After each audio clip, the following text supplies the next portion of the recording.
Salut à toi, j'espère que tu vas bien et bienvenue dans cette 33e vidéo de notre formation consacrée au framework Symfony. Aujourd'hui, on va continuer avec les tests et comme annoncé dans la dernière vidéo, on va partir sur comment tester un CRUD simple au sein de Symfony. Donc nous, on va se baser notamment sur le CRUD le plus simple qu'on a au sein de notre projet, à savoir les ingrédients. Donc on va pouvoir tester la création d'un ingrédient, l'affichage des ingrédients car on n'a pas de vue unique pour les ingrédients. On va pouvoir également tester comment mettre à jour un ingrédient, voir si le scénario de mise à jour se passe bien, et également le scénario de suppression d'un ingrédient.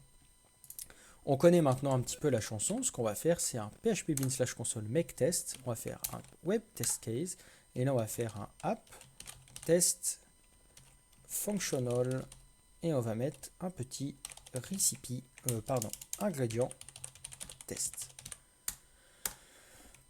Une fois qu'on a fait ça, on va aller dedans, hop, voir ce qu'on a. Donc on a notre fameuse méthode ici qu'on va renommer. Donc on va mettre un test if create ingrédient is successful. On va garder l'ingrédient et on va ici lister toutes les choses qu'on a à faire. Qu'est-ce qu'on a à faire? La première chose, c'est récup l'URL generator. Ensuite, ce qu'on va vouloir faire également, c'est récup l'entity manager. Hop. Ensuite, qu'est-ce qu'on va vouloir faire? Donc, l'entity manager qui va bien sûr nous permettre de récupérer un utilisateur pour la connexion, mais également un ingrédient. Donc ici, on n'aura pas besoin notamment de récupérer un ingrédient, mais uniquement un utilisateur. Récupérer un ingrédient, ce sera utile dans les autres cas de figure, notamment la suppression et l'update. Donc ici, qu'est-ce qu'on va vouloir faire? On va vouloir aussi se rendre sur la page de création d'un ingrédient. On va également vouloir gérer le formulaire. On va également vouloir gérer la redirection et aussi gérer tout simplement l'alerte box et la route. Voir si la route est bien celle où on va. Avant de faire ça, je vais prendre un petit temps pour faire un test devant toi. Hop, du coup, on va y aller. On va ici se connecter en tant qu'admin simrecipe.fr. On va aller dans mes ingrédients et on va aller sur créer un ingrédient. On va créer ingrédient de test qui vaut 23,05 €. On le crée, on a bien une alert box, on est redirigé sur la page index des ingrédients et on a bien notre nouvel ingrédient. Donc c'est comme ça qu'on va pouvoir gérer tout ça. Première chose à faire, on va récupérer l'URL generator. Donc pour ça, allez, on va tout écrire à la main. Je me sens de tout écrire à la main. Donc on va faire URL generator est égal à client get container. Donc on récupère le container get. Là on va prendre le routeur. Ensuite, pour l'entity manager, on va faire entity manager est égal à client get container get. Et là, le nom, ça va être doctrine.orm.entity_manager. Donc là, on a l'entity manager. Maintenant, qu'est-ce qu'on va faire? On va vouloir récupérer l'utilisateur. Donc ça, je ne l'ai pas noté, mais ça me paraissait un petit peu logique pour la connexion. Donc on va faire un user, on va faire un entity manager find, et là on va prendre le premier user de notre base de données. Le premier user de notre base de données, c'est tout simplement l'admin. Donc ici d'ailleurs, tant que j'y suis, je t'invite à installer cette extension. Comme ça évite d'aller tout le temps faire des allers-retours dans phpMyAdmin. Et comme ça, tu vas avoir ici database, donc notamment ici c'est notre base de données. Et si tu cliques juste ici, tu vas avoir l'ensemble de ta base de données. Donc pour visualiser, c'est beaucoup plus cool et simple. Ça reprend un petit peu la logique de ce qu'on retrouve dans PHP Storm par exemple. Donc, ici, on voit que l'ID 1, c'est l'administrateur, donc avec admin simrecipe. Du coup, nous, ça nous va. C'est celui-là qu'on veut. Hop, on reprend l'utilisateur. Et ensuite, ce qu'on va faire, c'est un client login user. Donc, c'est une petite méthode qui est distribuée justement par le client qui va nous permettre de connecter un utilisateur. Donc, hop, on va connecter l'utilisateur. Une fois qu'on a connecté l'utilisateur, on va faire un crawler. Et on va simplement du coup créer ce crawler en fonction de la requête que le client va effectuer. Donc nous, la requête, ça va être justement une request une request ici. Donc on peut mettre get, hein, bien sûr, mais tu peux également mettre request méthode get. Voilà, ça fait toujours plus joli, je trouve. Puis c'est important d'utiliser des constantes. URL generator, generate. Et ici, on va lui dire de générer en fonction de ingredient.new. Voilà. Une fois qu'on a fait ça, hop. Donc ça, c'était l'étape d'avant. Je vais le mettre juste là. On va gérer le formulaire. Pour gérer le formulaire, on va faire comme dans la dernière vidéo. Pardon. On va faire un form qui va être égal au crawler qui fait un filtre, pardon.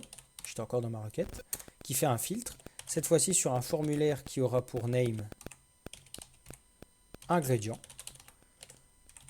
Et de ça, on va appeler la méthode formulaire où on va pouvoir remplir les différents champs. Donc nous, les champs, ça va être ingrédient name. Hop, parfait. Donc ça, je te laisse voir, mais normalement, on a la même chose. Donc moi, je vais appeler ça un ingrédient. Un ingrédient. Et ensuite, je vais mettre la même chose. Sauf qu'ici, ce sera un price. Et moi, du coup, comme il s'attend à une valeur en float, je vais mettre un petit float val et je vais mettre 33. Voilà. Une fois que ça c'est fait, ce qu'on va faire, c'est pouvoir dire au client de submit le formulaire. Donc ça, c'est assez classique, je ne m'attarde pas là-dessus. Hop, le client va submit le formulaire. Donc là, il me met une petite erreur, c'est normal, le petit point virgule a été oublié. Donc là, il ne trouve pas expected type string found. OK. Est-ce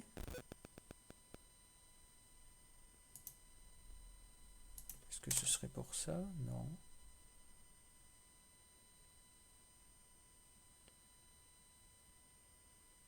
Ah oui, c'est submit, pardon. C'est pas submit form, c'est submit. Voilà. Je me trompe légèrement. Une fois qu'on a fait ça, on va pouvoir gérer la redirection. Donc, une fois qu'on a fait ça, on va pouvoir dire this assert response statut code. Donc, on regarde le statut code qu'on a. Nous, ce qu'on va avoir, c'est tout simplement du HTTP found. HTTP found. Toujours du 302. Ensuite, on va dire au client, maintenant qu'on a bien la 302, ce qu'on va faire, c'est que tu vas follow la redirection qu'il te propose. Et ensuite, on va simplement faire nos différentes vérifications. Donc, notamment ici, un petit this. Assert selector text contain. Nous, on va lui dire qu'on cible la alerte success. Et dedans, on va avoir votre ingrédient. Votre ingrédient a été créé avec succès. Point d'exclamation. Et on peut également vérifier sur quelle route on est. Donc nous, on va faire un this assert route same et on va lui dire que normalement, on doit être sur la ingrédient.index. Donc là, on va voir si ça fonctionne. Make test. Hop, et là, il nous lâche une erreur. Il nous dit, OK, fatal error, unexpected, nanana, ligne 45. Très bien, qu'est-ce que j'ai fait? OK, j'ai oublié mon point virgule. On va relancer. Et là, il nous lâche une erreur. Doctrine, class, functional user does not exist. OK, on comprend. Il ne connaît pas user. Donc, on va importer user. Parfait. Ah, si tu as entendu un petit bruit, c'est le chat qui rêve. Et là, on a une grosse erreur. Alors, moi, je sais ce que c'est vu que j'ai fait les tests en amont. Et justement, encore une fois, ah, le chat, il est en train de rêver. Magnifique. Donc, moi, je sais ce que c'est l'erreur parce que j'ai fait les tests en amont. Du coup, quand vous avez des erreurs comme ça et que vous ne comprenez pas forcément ce que c'est, parce que là, il te ressort tout l'HTML, en fait. Mais il te dit, en gros, qu'il ne trouve pas de redirection, mais c'est normal parce que justement, ça ne marche pas. Et ici, tu peux voir qu'il n'y a rien d'erreur. Enfin, qu'on ne sait pas c'est quoi l'erreur. Moi, je l'ai trouvé parce que j'ai un petit peu l'habitude maintenant. Mais n'hésite pas à bien revérifier l'ensemble de tes dossiers.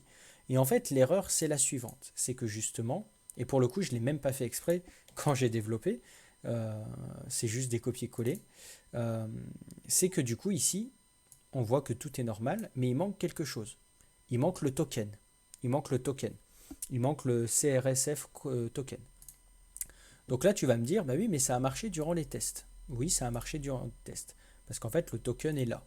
Mais il n'est pas au bon endroit. Si tu regardes le token, il est juste ici. Le problème, c'est que le token, il est en dehors du formulaire. Et ça pose problème. Donc pourquoi il est en dehors du formulaire? Tout simplement parce que on a rendu l'ensemble des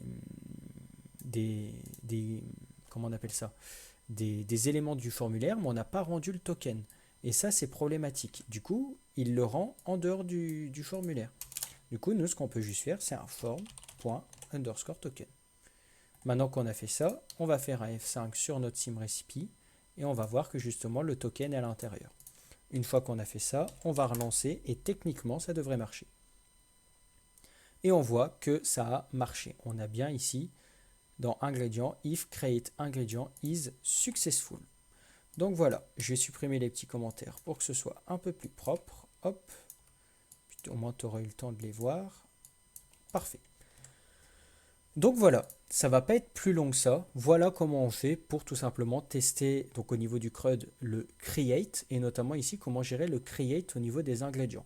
Donc tu vois que les tests c'est plutôt cool parce qu'on voit des erreurs que en fait on a mais on n'est pas forcément au courant qu'on les a justement. C'est un peu le principe des erreurs non bloquantes du moins. Euh, du coup, tu vois qu'avec cette vidéo et la dernière, on a pu régler 2 bugs. Du coup, c'est super intéressant de faire des tests pour éviter la non-régression justement de ton code et qu'il y ait de plus en plus de bugs qui s'accumulent au fur et à mesure et que tout explose au bout d'un moment. Ce serait assez problématique, notamment pour de grosses applications clients ou même de grosses applications en interne. Enfin bref, du coup, maintenant qu'on a vu comment gérer le create, dans la prochaine vidéo, on va voir comment gérer le read et notamment comment voir que toute la liste s'affiche. Donc cette vidéo elle va être très très courte parce qu'on sait déjà tout faire. D'ailleurs, ce sera même un petit exercice dans la prochaine vidéo. Donc en tout cas, j'espère que cette vidéo t'a plu. N'hésite pas à liker si elle t'a plu. N'hésite pas à regarder la totalité de la formation. N'hésite pas aussi à t'abonner, voir si mon contenu t'intéresse en dehors de Symfony, même si pour l'instant il y a principalement du Symfony. Et puis moi, je te dis à la prochaine et rendez-vous dans la prochaine vidéo. Salut!